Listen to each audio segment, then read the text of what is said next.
넘어지면 가드로 가는 건 어렵지 않기 때문에 그러니까 이제 주짓수를 수련을 하고 내가 가드만 하는 사람도 누워있을 때나 서있을 때나 같은 원리가 적용된다는 걸 이해를 하면은 탑이나 스탠딩에 대해서 별로 이렇게 두려워할 필요는 없어요. 그러니까 내가 막기만 해도 내 영역으로 가면 되는 거니까 내가 막 뭐 자야 될 필요는 없잖아요. 이제 오늘 패스박스에 대해 설명을 하는 게 상체도 통용이 돼서 여기까지 오면 팔꿈치 밀리지 않아요.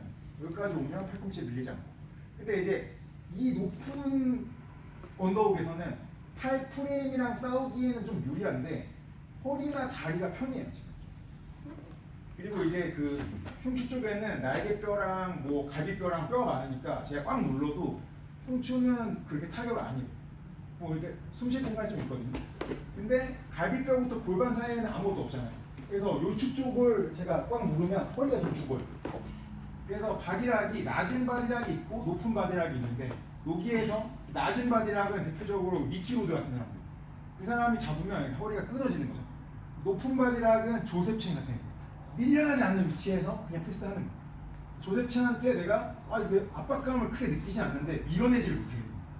미키 로드는 으악 죽겠다 이렇게 되는 거죠. 그래서 똑같이 내가 언더훅을 팔았을 때도 이게 효과가 좀 다를 수 있어요. 그래서 낮은 바디락은 제가 요추 쪽에서 한쪽은 길게 한쪽은 짧게 잡아서 상대방 요추를 그냥 좀 뭉개는 거예요. 그러면은 여기서 이제 권철 원장님이 힘을 쓰기가 되게 힘들어요. 여기서 이제 보통은 남아있는 상체 프레임, 팔로 제 머리를 죽이는 싸움을 막 엄청 하는 거예요. 네, 막 조나탄 그레이시 말년에 보면은 막 대머리가 될 때까지 머리가 밀렸는데 안 밀리잖아. 완전 이제 막 목이 막 이만해져가지고. 근데 이게 내가 자신이 있으면 할 수 있는 거죠. 요 남아있는 공간에서 싸우는 거예요. 근데 내가 그만큼 힘이 없으면은 이 패스가 좋지 않을 수도 있는데 미키 로드는 여기서 너무 세고 그 다음에 이제 요만큼 만들어 놓은 내 여유 프레임으로 이다리랑 싸우는 거예요. 이게 너무 짧으면 짚으면 이 무릎을 올렸을 때 내리는 힘이 부족하잖아요. 그래서 제가 여기 있으면 이 팔꿈치나 이 허벅지나 한번 싸울 수가 있어요. 얘를 죽이고 이런 식으로 들어가면 납작해지는 거예요.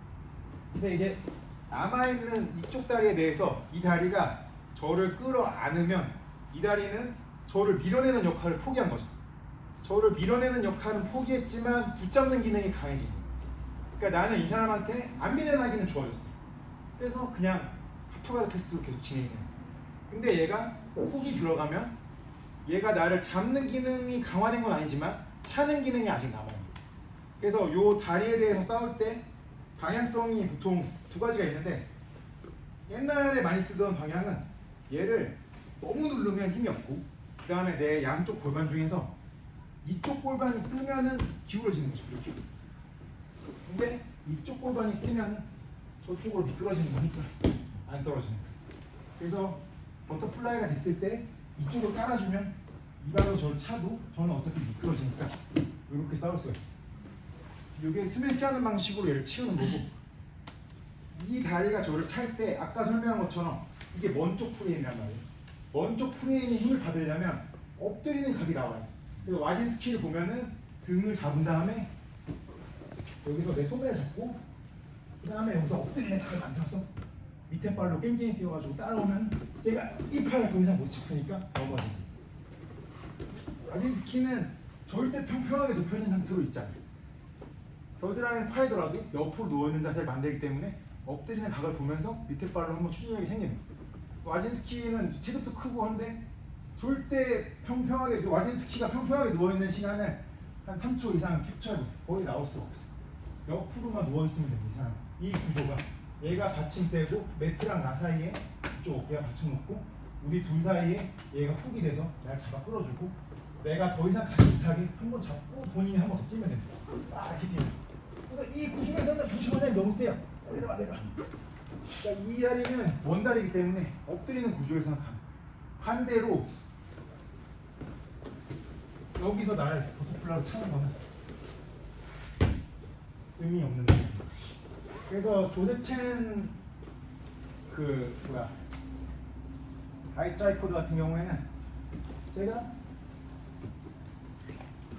여기 있는 거 이 발로 날 차도 내가 날아가는 위치가 아니에요. 이게 의미 없는 위치. 이 다리가 나 이쪽으로 차는 거는 안 날아가거든요. 그래서 이 팔꿈치로도 내가 안 밀리고 이 무릎으로도 내가 안 밀리고 이쪽 다리로 차도 어차피 안 밀려. 그러면 그냥 소용없는 자세가 됩니다. 이 사람이 막 조건이 엄청 좋고 버틴다? 그러면 여기까지 와서 여기서 내가 발 정리하는 거죠. 발 정리해가지고 들어가고 내리고 내가 더 안쪽으로 오고. 그러니까 구조랑 싸우는 거는 발이든 탑이든 뭐 어떤 자세든 갖다 붙이면 다 똑같다고 할 수 있어요. 연관이 없으니까 다 있다고 얘기하면 갖다 붙이면 되죠. 그래서 뭐 이런 식인데 내가 이걸 잘 당한다. 상대방이 뭘 하는지에 대해서 내가 이해를 하면은 좀 이제 안 당할 수 있겠죠. 제 생각에는 예방적으로는 여기를 주니까 나오는 거죠. 다 상황이. 내가 이 공간을 아예 안 내주고 붙이고 밀면서 뭔가를 한다고 생각하면 바디락 셋업 자체가 잘 안 되겠죠. 언더운이나 바디락 셋업이 안 된다? 그럼 이거 안 당하는 거죠. 내가 어느 순간 여기를 다 활용을 했다는 얘기예요. 내가 무릎이 더 올라왔거나 팔이 덜 모였거나 내가 만약에 이렇게 하고 있는데 바디락이 나오지 않았을 거야. 뭔가 얘가 벌어진 순간에 내가 들어왔겠죠. 요 자세를 아예 안 주면은 사실 그런 바디락에 대해서 예방적으로는 간단하게 생각하면 좋고 그 생각이 보고 다 준 다음에는 내가 뭐 자세히 이해했다고 해가지고 벗어나기 사실 좀 힘들 것 같아요. 또 뭐 질문 있나요?